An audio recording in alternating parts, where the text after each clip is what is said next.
Hi friends, welcome back to Telugu tutorial tube. ఈరోజు మనం ప్రీమియర్లో పెద్ద వీడియోని అంటే 16:9 ఉండే వీడియోని 9:16కి ఎలా చేంజ్ చేసుకోవాలి అంటే మనం నార్మల్గా ఒక వీడియోని అయితే క్రియేట్ చేస్తున్నాము. క్రియేట్ చేసిన తర్వాత దాన్ని షార్ట్లోకి మార్చుకోవాలి.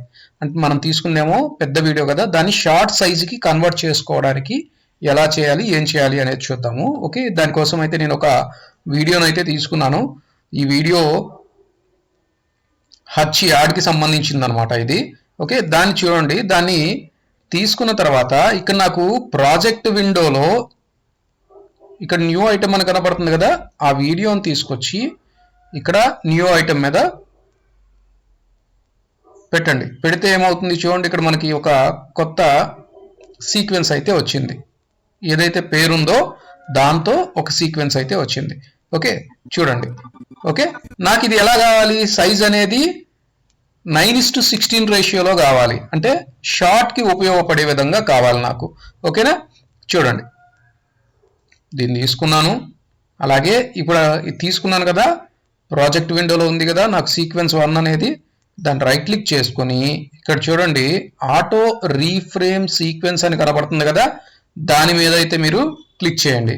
క్లిక్ చేసిన తర్వాత మీరు ఏదైతే వీడియో తీసుకున్నారో ఆ వీడియోని ఇక్కడ చూపిస్తుంది. కాకపోతే 9:16 అనే రేషియోలో పెడుతుంది. ఓకే, చూడండి, వర్టికల్ అని పెడుతుంది. తర్వాత మోషన్ ట్రాకింగ్, ఈ మోషన్ ట్రాకింగ్ వచ్చేసేసి డిఫాల్ట్ అని ఉంటుంది నార్మల్గా. అప్పుడు మీరు ఏం చేస్తారంటే, మీకు స్లో మోషన్ కావాలి అనుకుంటే స్లో మోషన్ తీసుకోండి. తర్వాత ఫాస్టర్ మోషన్ కావాలి అనుకుంటే ఫాస్టర్ మోషన్ తీసుకోండి. ఇది ఎందుకు ఉపయోగపడుతుంది అంటే, నాకు కంటెంట్, ఆ వీడియోలో కంటెంట్ అనేది ఎక్కడుంది, అది ఎటు మూవ్ అవుతుందో అటువైపు మన వీడియోని ప్రీమియర్ ఆటోమేటిక్గా మూవ్ చేసి దాన్ని మనకి చూపిస్తుంది అనమాట. ఓకే, అది కూడా ఎలా చూపిస్తుంది అనేది చూపిస్తాను. అలాగే చూడండి, డోంట్ నెక్స్ట్ క్లిప్ వద్దు అనుకుంటే ఇది పెట్టేసుకోండి. ఓకే, లేదు మీకు దీనికి నెక్స్ట్ క్లిప్ కావాలి అనుకుంటే, అంటే సపరేట్ క్లిప్ కావాలి అనుకుంటే ఓకే చేయండి.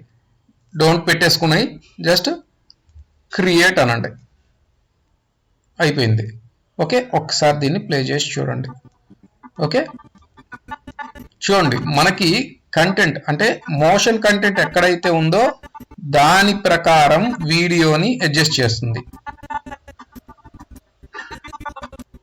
ఓకే, ఇప్పుడు కనబడుతుంది చూడండి. ఇక్కడ చూడండి, వీడియోని మనకి అడ్జస్ట్ చేస్తుంది. అలాగే ఇంకొంచెం క్లారిటీ కావాలంటే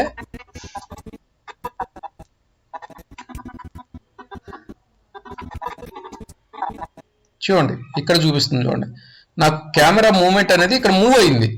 ఓకే, మూవ్ అయిన తర్వాత మళ్ళీ దీన్ని చూడండి, ఆటోమేటిక్గా పక్కకి తీసుకొచ్చేస్తుంది చూడండి. ఓకే, ఆ బాబు ఎక్కడైతే ఉన్నాడో చూడండి అక్కడికి వచ్చేస్తుంది ఆటోమేటిక్గా. ఓకే, ఈ విధంగా చేస్తుంది అనమాట. ఓకే, ఇది మీకు ఫాస్టర్గా కావాలనుకుంటే ఫాస్టర్గా చేస్తుంది, లేదా స్లో మోషన్ కావాలనుకుంటే స్లో మోషన్ చేస్తుంది. ఓకే, ఈ విధంగా అయితే చేస్తుంది ప్రీమియర్ డిఫాల్ట్గా.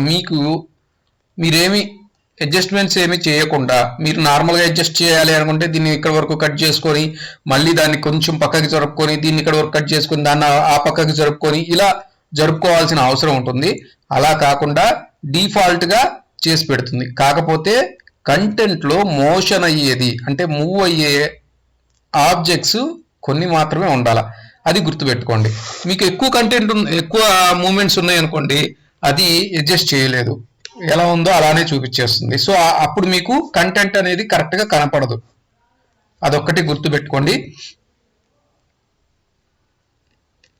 ఓకే ఫ్రెండ్స్, మీకు కనుక వీడియో నచ్చినట్లయితే లైక్ చేయండి, షేర్ చేయండి, కామెంట్ చేయండి, అలాగే సబ్స్క్రైబ్ కూడా చేయండి.